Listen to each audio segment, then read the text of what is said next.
So, welcome everyone to our next episode of our Talkroom series of podcasts, Being Your Best Self. And I'd like to start by introducing my co-presenter, Wendy Castellino. And for those that have watched our previous podcast, Wendy would need absolutely no introduction at all. But for those that haven't had the opportunity yet, Wendy is a hugely experienced CBT psychotherapist who's been involved in the area of mental health and well-being for well over 30 years now. So an absolute pleasure to be here once again with you, Wendy. Thank you very much, Ian.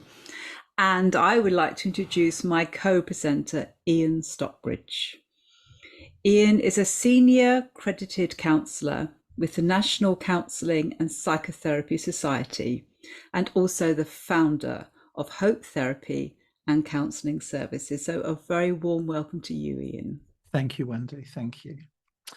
So these podcasts look at the question of how to be your best self. And we do that by looking at the question of mental health and well-being from the perspective of a variety of counselling and therapeutic approaches. But today we're going to be discussing the subject of SAD, Seasonal Affective Disorder. So maybe, Wendy, you can just start off by telling us exactly what that is. Certainly, Ian. So I'm going to call it SAD or SAD as a short term. It's quite a good name for it, actually, because, you know, people often do feel sad with this particular problem. And it's really a type of depression that typically occurs during the winter and the autumn months in the UK, where there is less natural sunlight. It is sometimes referred to as the winter depression because obviously the symptoms are more apparent and tend to be more severe during this time. And what would you say is the cause of SAD? Okay. Well, the exact cause of SAD isn't fully understood, but there is research around what the causes might be. And one of the theories, it is linked to the reduced sunlight or exposure to sunlight during the shorter autumn and winter days. So one of the main theories is that the lack of sunlight might stop a part of the brain called the hypothalamus from working properly, which may affect the production of melatonin. And this is a hormone that makes you feel sleepy. So in people with SAD, the body may produce it in higher levels. Another chemical that we produce naturally is called serotonin. And this is a chemical, a hormone that affects your mood, affects your appetite, and of course it affects your sleep. So therefore, a lack of sunlight may lead to lower serotonin levels, which is why it's linked to feelings of depression. And obviously this affects the body's internal clock as well. So we actually have to adjust to actually having less sunlight, and this can affect our sort of natural hormones. Fascinating. Thank you, Wendy. And I'm wondering, are there particular people that are more prone to this condition, SAD? Very good question, Ian. So the research suggests that SAD is, naturally and understandably more common in countries far from the equator, where there are large changes in daylight hours and temperature throughout the year. It does tend to affect adults more than children, and for some reason not known, it can affect women more than men. So that's what the research says. That's really interesting. And are there any practical tips that you can give to people who suffer with this condition? Yes, certainly, Ian. So one of the most well-known practices is actually the use of what they call SAD lights. So light therapy, it involves exposing yourself to a special light box that emits a bright light, similar to natural sunlight. So the light typically has an intensity of about 10,000 lux. And the idea is that you need to sit say about 16 to 24 inches away from the light box, and ensure that the light is indirectly entering your eyes. So the recommendation is usually to use a light box daily in the morning, say for about 20 to 30 minutes if you can. And it's really important that you don't look directly into the light to avoid damaging your eyes.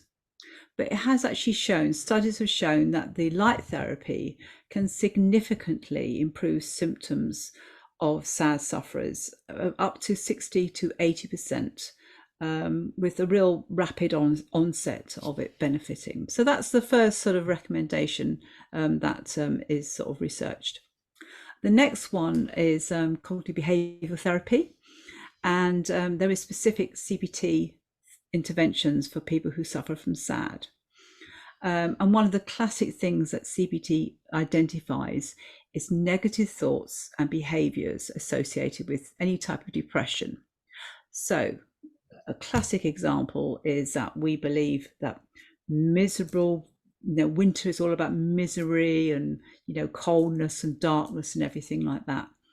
So CBT therapists can actually help you to identify like that sort of negative belief around, winter, and see whether you can actually reframe it in some way, find a more balanced thought like, winter can be challenging, but you can also enjoy aspects of winter, the snow or the blue sky on an occasional, warm sunny day. You can actually have those in autumn and winter, and to sort of really enjoy the moment of those as well. So that's another sort of good tip. Another strategy comes from a therapy called acceptance and commitment therapy.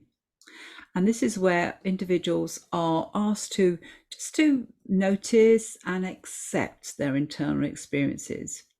But in spite of actually feeling that way, you actually commit to what's important in your life, to be very clear about your meaning of your life and the values associated with your life. So, for example, somebody who suffers from SAD, this might mean acknowledging that, yes, there are feelings of sadness there may be feelings of lethargy, but also to commit to actually engaging in activities that individual finds meaningful. And this could be doing enjoyable activities, or engaging in regular exercise, or actually spending time with friends and families. Even when it might feel a bit difficult, you carry on committing to the action as well. Another very good therapy, this idea comes from a therapy called compassion focused therapy. And this is where CFT encourage the individual to develop a sense of kindness and compassion towards themselves, which can be very difficult for people. People are very good at being very self-critical. So it sort of turns that round and learns to sort of like work on being kinder, accepting and loving yourself. And it's really, really good when confronting difficult emotions. So say, for example, that, if you're feeling a bit low and depressed and you feel bad about that, you feel, I shouldn't feel depressed, I'm a bad person, or I've lost, or I've failed because here I am depressed again. Compassion focused therapy would turn that around and say, look, it is a difficult time for you. There are lots of stresses and challenges. It doesn't mean to say you're a bad person. It just means it's a difficult time, and think of things you can do which are good for your self-care as well. Another very, very good thing that people need to carry on doing is regular exercise. And this is very good to have aerobic exercise, and that's very good to beat depression because it releases endorphins, which is sort of natural chemicals to help us feel good as well. So it's a natural way of actually making us feel much better about ourselves. And again, just try to incorporate this into your daily activities. Ideally, just a regular brisk walk with either on your own or with a dog or with a friend. Just sort of getting that aerobic exercise going is very, very good.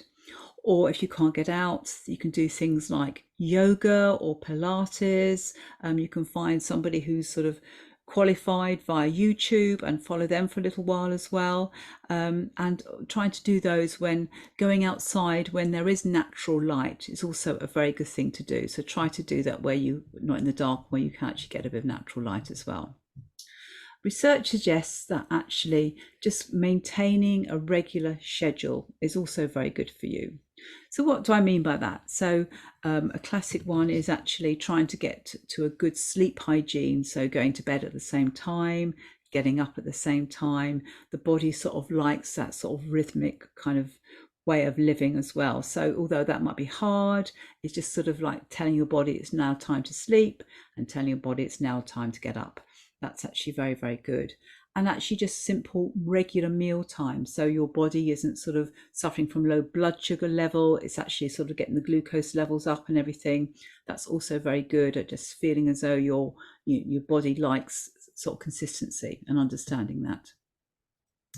Other research suggests that, the importance of a healthy, balanced diet.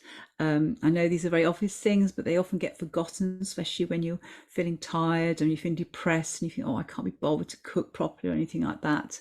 And the type of foods which is meant to be very good for depression is foods which are rich in omega-3 fatty acids, and also whole grains, lean proteins, and obviously the classic fruit and vegetables are all really, really good for improving our overall mood and health. And it can also help our energy levels, which is really important when you're sort of suffering from depression as well.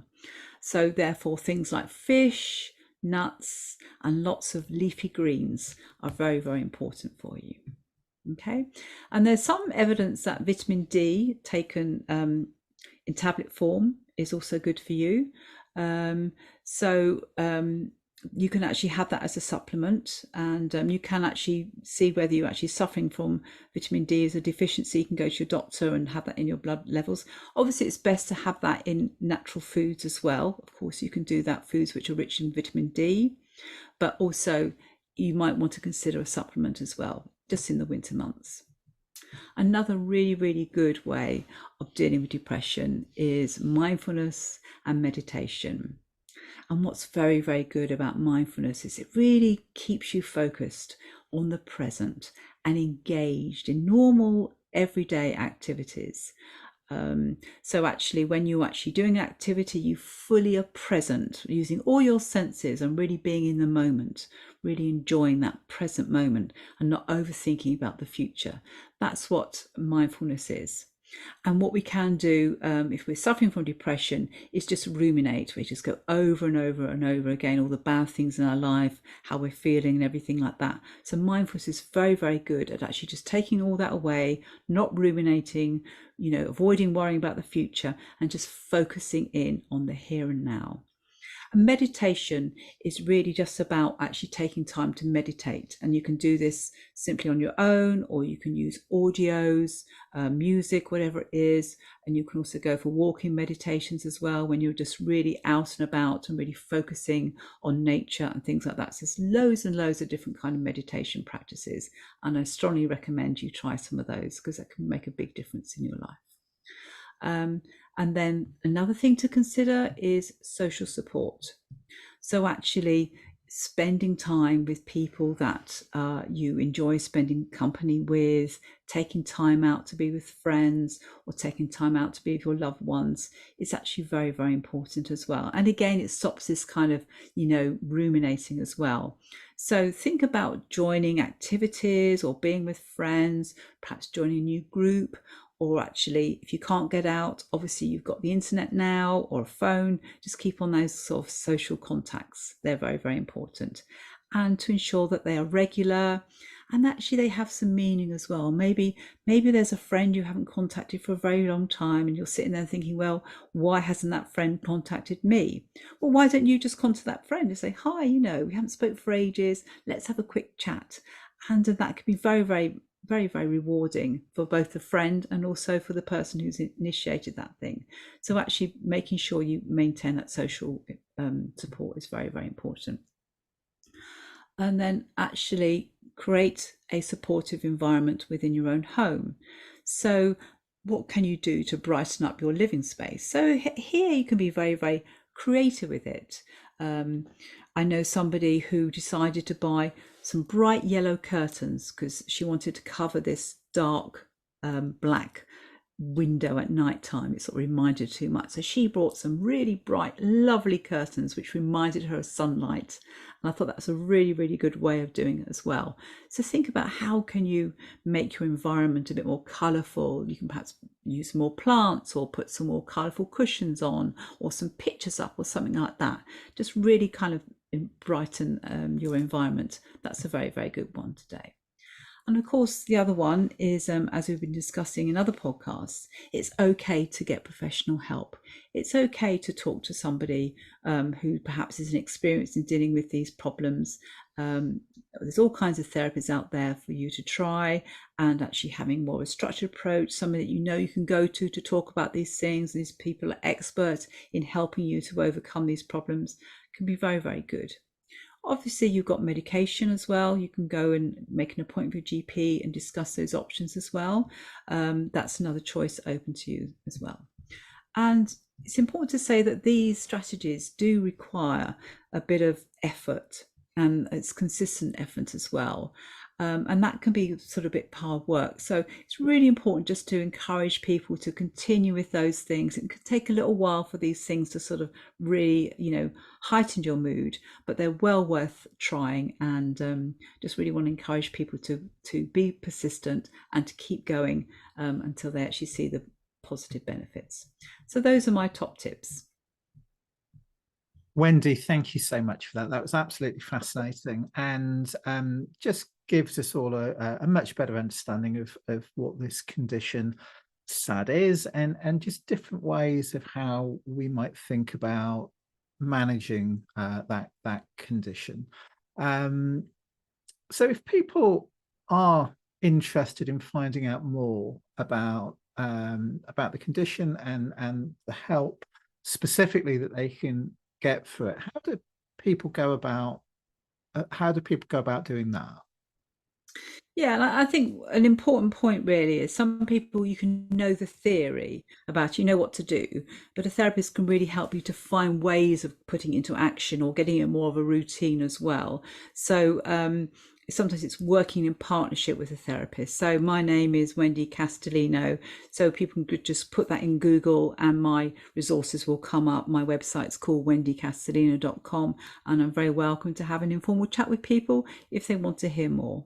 And what about you, Ian? What sort of resources do you have to support people with SAD?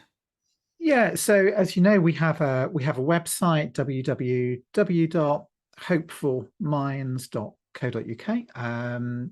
We'll drop links to both websites in the comments. We have a variety of different resources completely free of charge. We've got blog